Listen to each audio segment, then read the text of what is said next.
Kalau kamu di sini iklan di TikTok dan kamu belum pakai fitur custom audience, sayang banget soalnya. Karena ini salah satu fitur yang cukup canggih yang bisa kamu maksimalkan. Nah, apa sih custom audience itu? Kita akan bahas lengkap di video ini. Tapi sebelum masuk ke sana, kembali lagi bersama saya, Co Andreas dari Upgrade.id. Dan hari ini kita bahas penjelasan lengkap fitur custom audience di TikTok Ads. Ya, jadi saya akan langsung masuk aja ke layar laptop saya, teman-teman, terkait ini ya. Jadi fitur custom audience itu teman-teman bisa munculin atau temuin di bagian sini ya. Di tools, audience manager. Nah, nanti tampilannya kayak gini. Oke. Jadi ini saya udah jelaskan juga ya custom audience itu apa di video yang meta. Tapi buat teman-teman yang belum tahu custom audience itu apa? Custom audience itu gini. Jadi kalau teman-teman masukin iklan di TikTok itu kan bisa milih ya targetingnya ya. Misalkan targetingnya apa? Skincare. Oke. Nah, kalau teman-teman targetnya skincare, skincare misalkan usia 25 sampai 55, cewek gitu ya. Ini teman-teman ambil audiensnya dari TikTok. Oke, jadi gampangnya kayak teman-teman ngikut audiensnya TikTok. Tapi kalau custom audience itu gampangnya dari audiens yang ini, teman-teman bikin audiens sendiri di sini. Nah, ini adalah custom audience. Oke, jadi custom audience itu teman-teman ngambil audiens teman-teman sendiri di dalam satu lingkaran besar. Nah, lingkaran besar itu anggaplah potensial audiens di TikTok. Karena kalau teman-teman iklan di TikTok itu kan bisa kalau broad ya, itu kan bisa 140 juta sampai 140 jutaan total potensial audiensnya. Nah, kalau teman-teman ambil custom audience itu dari audiens yang udah itu, teman-teman iklanin, teman-teman bisa ambil custom audience atau audiens teman-teman sendiri dari bola yang besar itu, ya. Nah, itu bikin custom audience jujur sekarang ya saat video ini dibuat, itu yang saya lihat custom audience-nya belum sebagus Meta. Ya, sekarang saat video dibuat. Kenapa? Karena saya pernah coba customer files. Jadi kalau di Meta kan gampang ya, teman-teman masukin customer files itu kan bisa dari Excel ya. Tinggal isi nama, nomor handphone, biasanya saya pakai itu, terus Excel-nya diubah jadi CSV, di-upload ya. Nah, di TikTok teman-teman ya, terakhir saya coba itu nggak bisa. Ya, terakhir saya coba nggak bisa. Cuman ini kayaknya udah bisa ya. Nanti saya akan coba lagi ya. Di sini kalau kita lihat, kita bisa upload file CSV or TXT ya. Terakhir saya minta ini, apa, saya minta, apa, ininya, template-nya gitu sama orang TikTok-nya, kayak RM atau AM gitu, ini nggak dikasih ya, terakhir ya.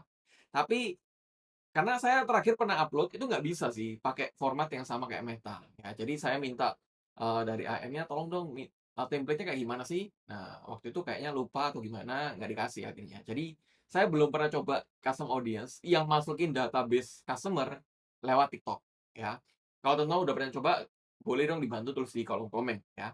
Jadi saya belum bisa cerita tentang ini ya, karena saya belum pernah coba, tapi terakhir saya coba, lebih gampang punya Meta. Ya, untuk upload customer file atau database customer teman-teman, ya. Yang kedua engagement. Engagement ini apa? Engagement ini teman-teman bisa bikin ini ya, jadi orang-orang yang udah berinteraksi dengan video teman-teman, atau orang yang udah ini ya, ini saya belum pernah coba juga ya. Saya belum pernah coba banyak custom audience selain yang di Shop-nya, ya. Jadi ini, mereka yang udah nonton video teman-teman, ya, atau ini ya, 2 detik video, terus 25%, 50%, 75%, 100%, ya. Jadi kalau videonya 1 menit, 25%-nya kan 15 detik ya, 50% 30 detik, 75% 45 detik, atau udah nonton sampai full 100%, ya. Itu bisa, ya. Di sini bisa add rule, mmm, misalkan kita niru ya. Jadi kita bisa lebih spesifik ya, misalkan mereka yang udah nonton apa, udah nonton 25%, tapi mereka nggak apa, itu bisa, ya. Nah ini, mereka yang udah nonton 25% tapi mereka nggak klik videonya, itu juga bisa, ya. Terus teman-teman tinggal namain aja. Ini yang engagement. Oke, app activity ini, kita nggak bisa pakai ya saya, karena saya nggak punya aplikasi. Terus di sini ada website traffic ya. Jadi ini berhubungan sama pixel event-nya teman-teman, harus dipahami dengan rapi.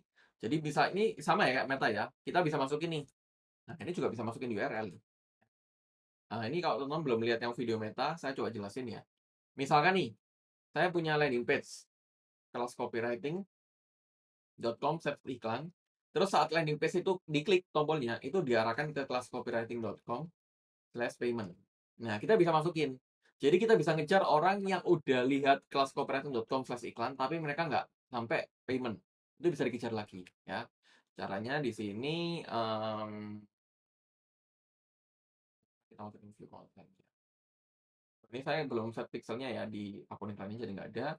Di sini saya masukin kelascopywriting.com/iklan. Oke. Parameter nggak usah diisi. Saya nggak isi di sini. Bentar ya.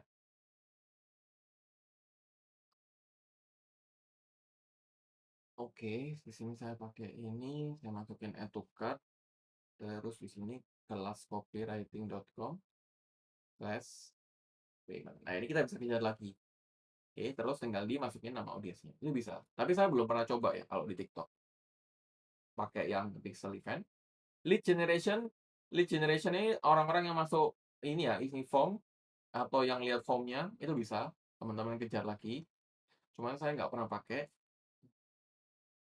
Business account.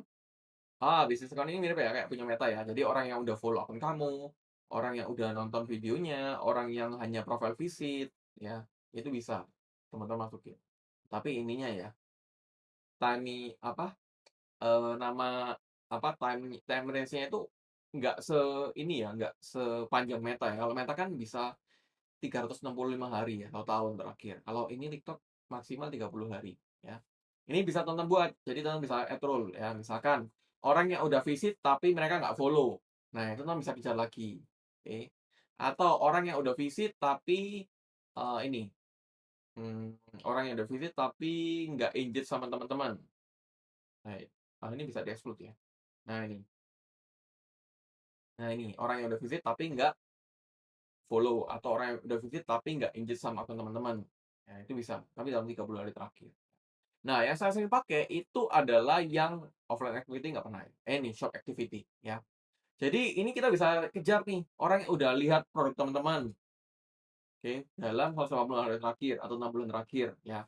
Tinggal dimasukin aja shopnya. Di sini saya nggak masukin ya. Nah, saya sensor. Ini nanti akan banyak hal yang saya sensor ya. Terus misalkan nih orang yang udah lihat produk teman-teman tapi nggak purchase, nggak bayar, itu teman-teman bisa kejar. Atau orang yang udah lihat produk tapi nggak masukin keranjang, itu bisa kejar, ya. Cuman sayangnya di sini adalah teman-teman nggak bisa masukin per produk. Jadi kalau misalkan teman-teman punya 20 SKU, itu kan beda-beda nih. Misalkan ada yang jualan tas, jualan sepatu, jualan make up, misalkan ya dalam satu shop, teman-teman nggak bisa kejar. Jadi nggak bisa kejar orang yang udah nonton make up aja, atau orang yang udah lihat produk sepatu aja, ya itu belum bisa untuk sekarang ya. Semoga kedepannya bisa, karena kalau bisa itu enak banget ya. Jadi bisa benar-benar spesifik, apalagi kalau teman-teman jualan produk yang produknya itu banyak SKU-nya, jadi beda-beda jenis, ya itu bisa teman-teman maksimalkan. Kan di sini kalau kita lihat kan belum ada ya spesifik ya, hanya semua yang udah masukin keranjang, hanya semua yang udah masukin, ada usai isi form atau ini saya checkout, hanya semua yang udah complete payment. Tuh. Jadi kalau misalkan ke depan ada itu bisa lebih enak ya. Nanti ini kalau udah teman-teman tinggal masukin di bagian ad set aja, di bagian campaign seperti biasa ya. Contohnya ya misalkan, create ad. Jadi teman-teman tinggal masukin aja di bagian sini sebagai customer audience-nya. Sama ya kayak Meta ya untuk dari struktur iklannya juga. Nah, teman-teman masukin di sini.